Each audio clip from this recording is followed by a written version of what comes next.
The Princess Diaries returning to the big screen with a third movie. Entertainment officials announced that Disney has confirmed the movie to be in the works. However, it has not confirmed whether actress Anne Hathaway will be returning to fulfill her role as Princess Genevieve.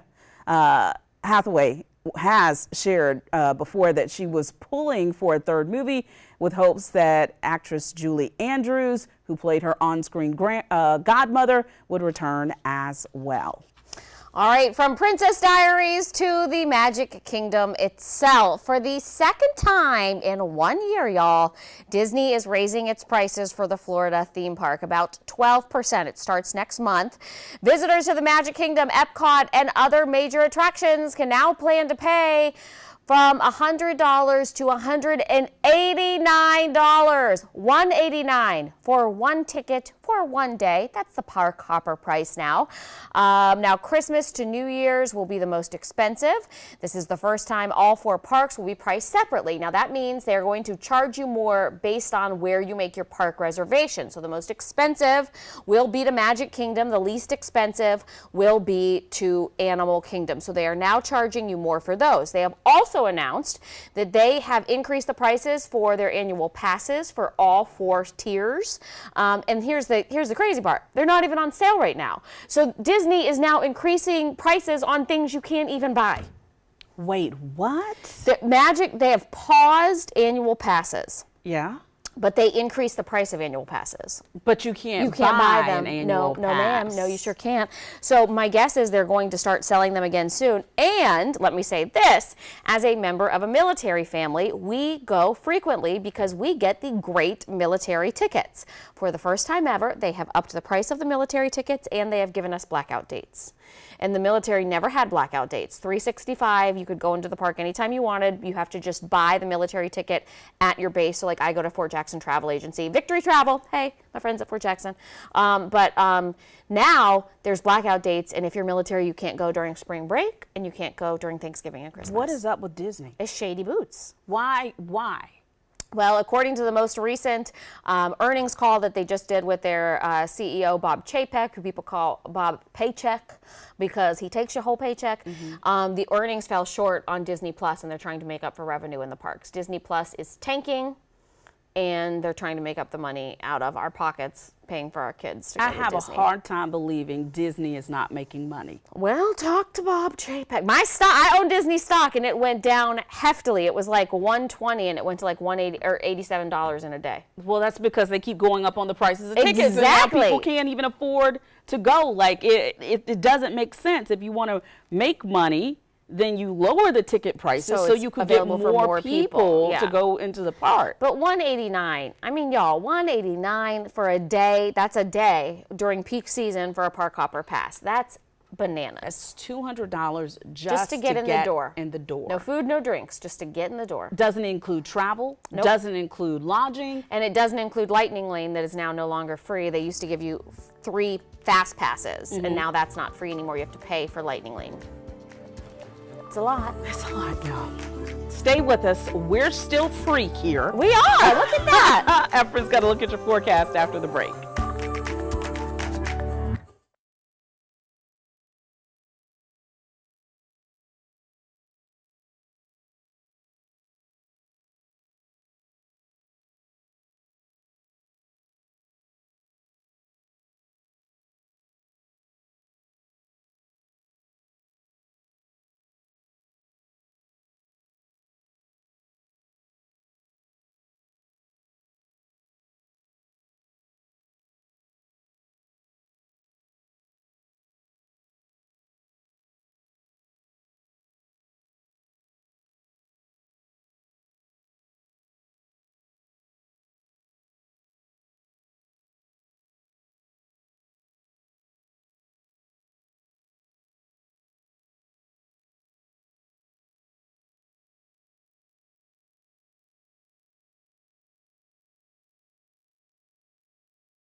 All right, for everybody who is wishing for some cool temperatures outside for Vista Lights tonight, so it really feels like Christmas, you got your wish, but not everybody likes the cold.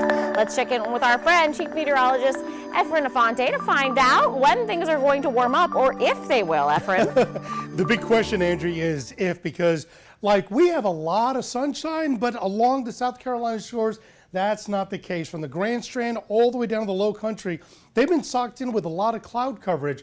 The temperatures, well, it's 48 in Myrtle Beach, 46 in Beaufort, 50 in Charleston. But from the upstate to the Midlands, where we have a lot of sunshine, well, the PD Florence is at 50, as well as in the Gamecock City in Orangeburg. It's 48 in Greenville, 46 in Rock Hill. Now, it's a good thing the winds are very light, probably about 5 miles an hour at worst, coming out of the northwest, or else we'd be talking about wind chills. And all the temperatures all throughout the southeast are still in the 40s and 50s. Noticeably cooler temperatures, but the key thing is that the cool temperatures, even though there's a lot of sunshine for most of the southeast, a dissipating cold front has already made its way through. This broad area of high pressure over the southern plains is bringing in all this cold air that's emanating from the heartland. And what we're going to be experiencing is nothing but clear skies. It's going to be an absolutely beautiful night. It is going to allow our temperatures to drop even faster than we had this morning. And then as we get into Friday throughout the day, we'll have a lot of sunshine. As we get into the early evening, we'll start seeing a little bit of cloud coverage come in, but it's just clouds and nothing more than that. But again, it is going to be very cold. In the morning, we're looking at clear skies under calm conditions. Low temperatures are expected in the mid to upper 20s. Cool, dry air still in place. It'll be sunny, but again, not a big warm up. We're only looking at highs tomorrow in the mid 50s. Now, the change in the weather is not going to be too bad if you're heading up to Death Valley as the Tigers take on the Canes.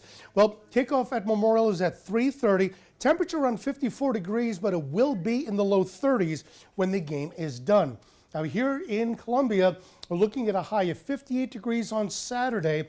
It'll be partly sunny for the weekend. Sunday, we'll get up to 54. Then a very gradual warm up for next week. Mostly sunny on Monday, a high of 57 degrees. A little bit more cloud coverage on Tuesday with a high of 60. Then we warm up to 64. But as we get into Thanksgiving Day, it's mostly cloudy. Some models are indicating we might have some showers. Jury's still out on that. I don't think we're going to get the rain as of yet. But it will be at least warmer, closer to the average. We'll start off at 45 degrees in the morning with a high of 61. Darcy? Efren, thank you. Today, November the 17th, is National Unfriend Day. It's a day to celebrate self-care by simplifying our connections and unfriending any and everyone who does not add joy to our life. It is specifically targeted for online connections and friends on Instagram or Facebook.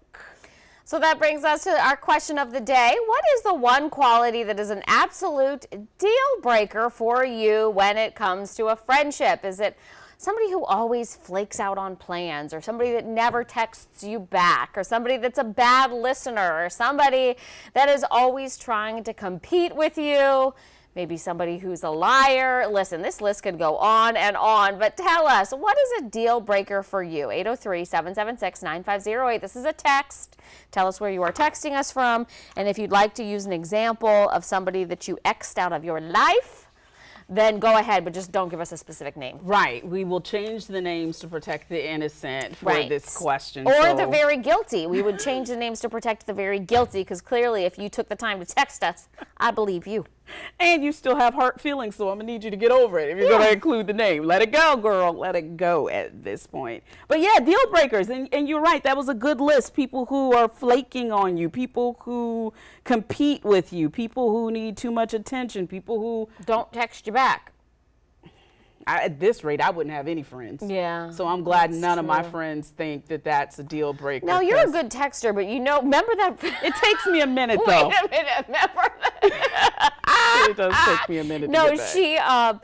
We had this thing for a while where, we were talking on the phone and she always would get a beep. Well, this girl answers her beeps, and then she'd always say, I'll be right back. But, you just got to know if you're on the phone with her, she's not coming back. I'm not. So you just got to hang up. Yeah. Like, don't even sit on the Right. phone with her for 2 seconds and think for a second she's going to come back, because she's not. But she says, I'll be right back. But I'm always like, click, because I know you're not coming back. No. You're not coming and back. it's not that you're not important. It's just that the next person who's I on know. the phone. And then you it's get distracted. Yeah, Then and you then forget they that we were become even on the important. phone. Right. And then, like, Right. if, God forbid, somebody beeps while I'm on the phone with them because I'm clicking She's over. clicking over and she's checking, but it's so true. Yeah, I don't take that personally.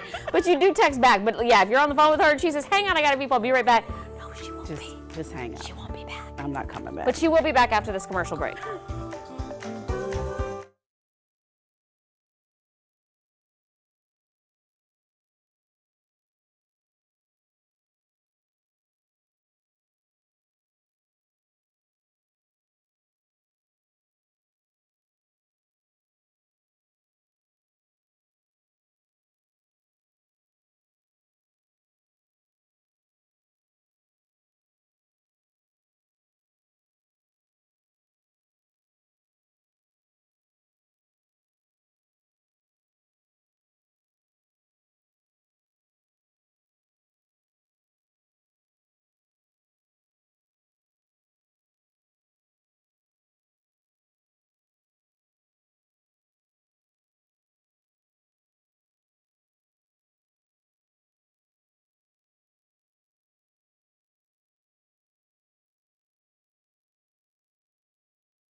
All right, let's talk some community news now today. A new store opened its doors inside Noma Warehouse. It's called Bops, and it is a Black-owned retail business offering a wide variety of clothing and personal care and cleaning products.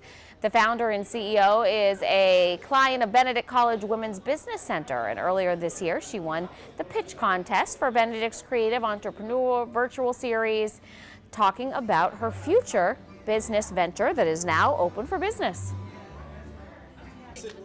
This is awesome because we're generating and recycling the black dollar, right? You have the whole Buy Black movement. So I'm able to increase that by bringing these products in person to people in Colombia. Otherwise, they wouldn't have access to this unless they did like a hardcore search online. So anybody that's wanting to come to do some holiday shopping or everyday shopping, they realize that every single item in here is Black owned. So with one shopping trip here at Bob's, you can support over 15 Black companies. All right, well, the store again is inside Noma Warehouse. That's on Sumter Street in downtown Columbia. It's right next to the coffee store, so you can get yourself a little coffee and do some holiday shopping. Plus, they call them the Lemonade Twins, and they are serving up their homemade lemonade to families at Meadowfield Elementary School ahead of the holidays. Faith and Malia Jeffcoat are students again at Meadowfield, and they started their business in 2020 to inspire other young entrepreneurs. We talked to them this morning on how they got the idea to make this delicious lemonade. We was watching YouTube and we saw some twins making lemonade, and we said, hey, maybe we can make our own lemonade. So we asked our parents if we can make lemonade. And it's awesome. People drinking our lemonade and trying our lemonade across the world. Oh my gosh, I love them. I would also like them to be famous for their amazing hair accessories. You can find the Lemonade Twins every Saturday from 9 to 1 at Soda City Market. All right, sweet peas. Okay, we're going to take a quick break and be back with more of your headlines right after this.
Thank you for sticking around for the second half hour of Friends at 5 today. I'm Andrea Mock. And I'm Darcy Strickland. We're starting off this half hour talking about your money. A White House proposal to cancel billions in student debt is now in the courts, and it's not clear if it's going to go through. Jill Schlesinger has more. The Biden administration's student loan forgiveness plan is facing a series of legal challenges. As the courts weigh in, 40 million Americans who expected debt relief could start getting billed again in January. That's when a pandemic-era moratorium is set to expire. Here's what borrowers should do right now. While federal loans are accruing zero interest, get a jump on any amounts above the forgiveness thresholds of $10,000 and $20,000. That is, as long as you can afford to do so. You should also go to the website studentaid.gov and make sure that you have enrolled in auto debit. That will ensure that if the interest rate clock starts ticking again, you won't miss a payment. If your financial situation has changed, check out the loan simulator to determine if a different repayment plan better meets your needs or if consolidation might help.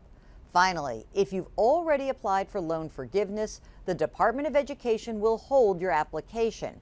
If you have not yet signed up, you'll have to wait until the final verdicts are in. In New York, I'm CBS News business analyst Jill Schlesinger.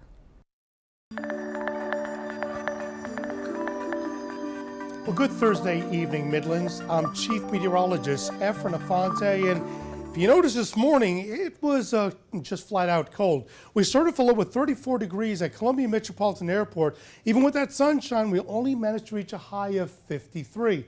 We're now at 51 degrees in downtown Columbia. Winds are out of the northwest at 6 miles an hour. We've got a lot of clear skies in the Midlands, still some clouds along the coast, but for us, the real important thing is that it is going to be even colder than it was this morning. Here's our forecast. We're going to start off with clear skies to start off in the morning. About 7 o'clock will be a low of 29 degrees. By lunchtime, 51, a very slow warm up. By 2 o'clock, we'll be at 53 degrees. And even with all the sunshine, tomorrow we're only going to reach a high of 56. We'll talk about the rest of the forecast coming up in just a few minutes. All right, thank you so much, Efren. Talking about the weather there, and as the seasons change and it gets cold and dark outside so much earlier, this time of year always takes a toll on our mental health. It's called seasonal affective disorder. It's real. It's very common for people to feel mood changes in the fall and in the winter. Feelings seem to resolve in the spring and the summer as the sun is out much longer and people are outside and obviously seeing friends more. Some of the symptoms include low energy, problems going to sleep or staying asleep, difficulty concentrating. So this morning on News 19, we got a chance to sit down with a professional counselor. Her name is Ashley Young, and she was from Everyday Wellness, and she talked to us about different ideas of ways to cope with seasonal depression.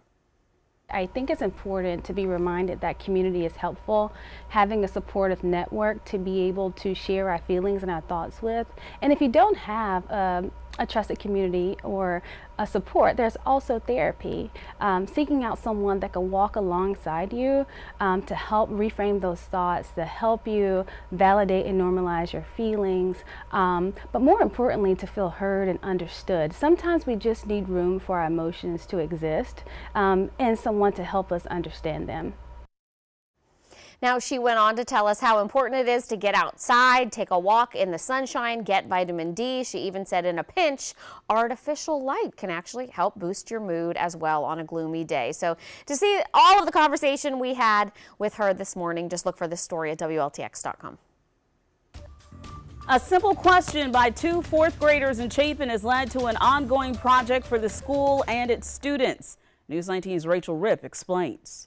Lake Murray Elementary School is home to some very creative and artistic students. This is something the school learned just recently. 2 years ago, we had some fourth graders who wondered why we had 3 flagpoles and only had the American flag and state flag. So they had the idea of we should design our own school flag, and that's how it began. The school gets a newly designed flag each year through the contest.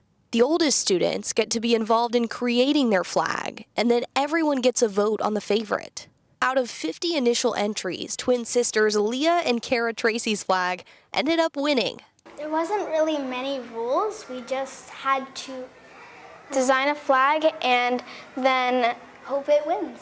Their design was printed in a shop and delivered just this week to stand tall on the flagpole for the rest of the school year. Last year in 3rd grade, someone else won it, and we just really wanted to try that next year. I didn't really think I was going to win, but either way, I knew that I tried really hard. The elementary school's principal, Kelly Reese, says this activity teaches students skills beyond the classroom. We teach more than just academics, and we're teaching children how to take initiative, how to compete in a contest and you may or may not win, how to celebrate the accomplishments of others, and really just how to create a community in our school where we cheer each other on and we celebrate successes. Reporting in Chapin, Rachel Ripp, News 19, WLTX.